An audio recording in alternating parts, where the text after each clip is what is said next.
sebelumnya di 2 minggu yang lalu sempat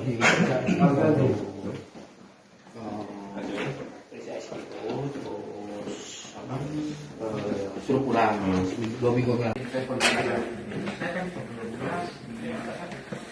Dua minggu yang lalu sempat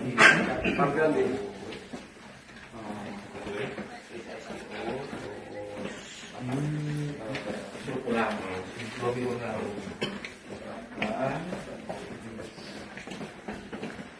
Pulang terus saya ini pulang kami nggak berita ini wacana kalau yang kasih yang nggak tahu gimana ya karena di luar juga tolong jangan terlalu ini siapa jangan sampai diperlihatkan ini.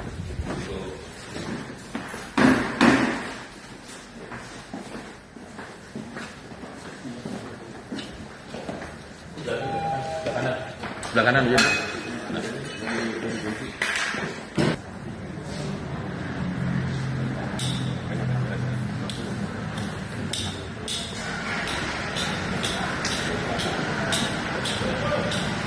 Berdua aja, nggak apa-apa.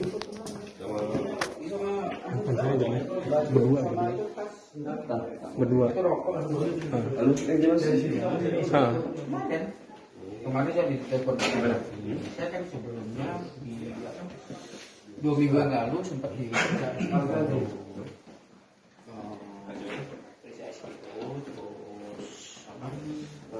suruh pulang 2 minggu yang lalu.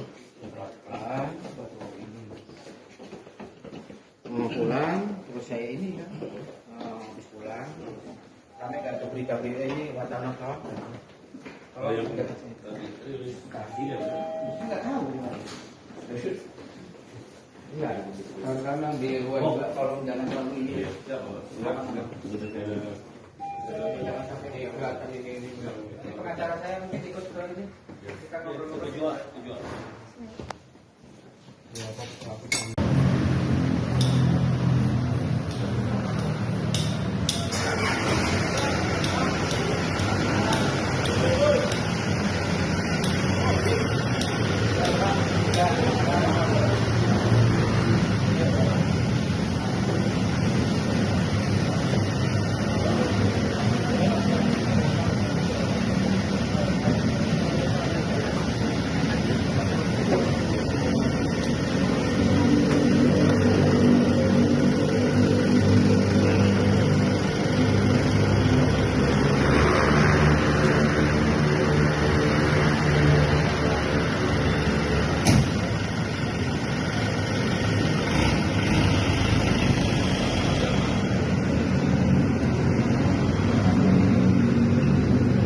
Kesempatan ini selain penyerahan kepada KPK, Kejaksaan Agung juga hari ini menetapkan mantan Kepala Kejaksaan Negeri Enrekang di wilayah Kejaksaan di Sulawesi Selatan, inisial P, dan saat ini menjabat sebagai Kepala Kejaksaan Negeri Bangka Tengah dengan dugaan tindak pidana korupsi, penerimaan uang kurang lebih 840 juta bersama dengan inisial SL. Penanganan perkara ini dilakukan secara berjenjang setelah adanya laporan dari masyarakat, ditindaklanjuti oleh tim intelijen yang kemudian ditindaklanjuti tim pengawasan Kejaksaan Agung dan diserahkan kepada bidang pidana khusus.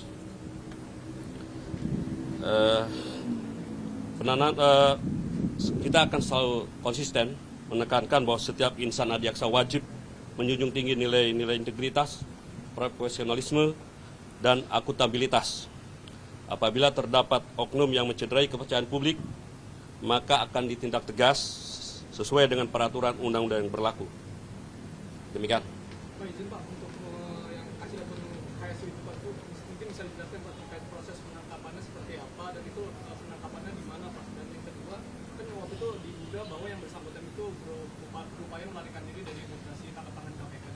Dijelaskan nggak Pak terkait alasan yang bersangkutan itu melarikan diri? Menurut tim dari tim yang menangani saudara TFF tersebut bahwa yang bersangkutan ketakutan pada saat mau ditangkap karena dia bersangkutan tidak pasti apakah itu dari petugas KPK atau siapa, dia nggak ngerti, menghindar seperti itu.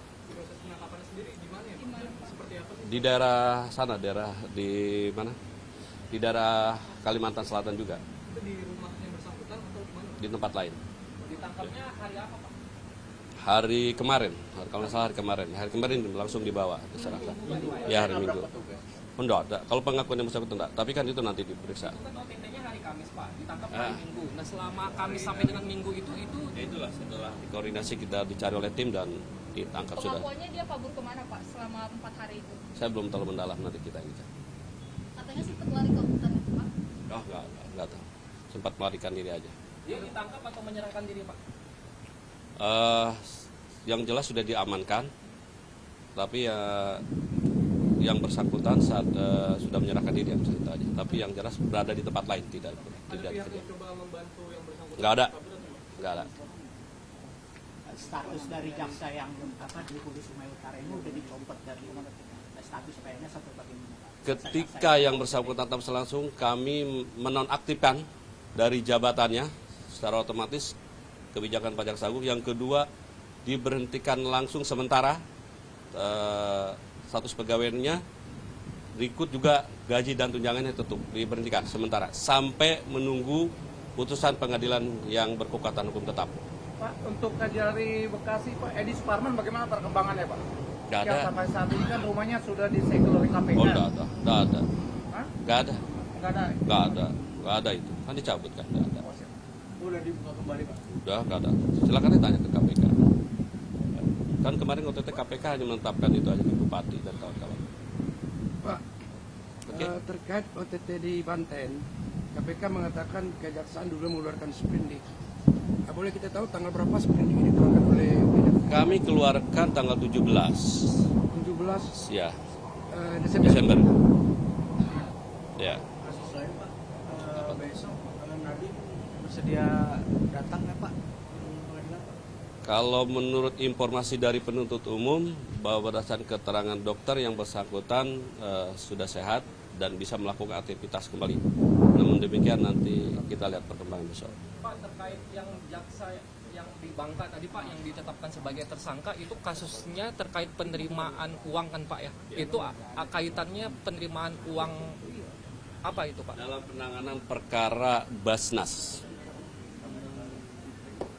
Tahun berapa? Pada saat yang bersangkutan menjabat Kepala Kejaksaan Negeri Nrekang.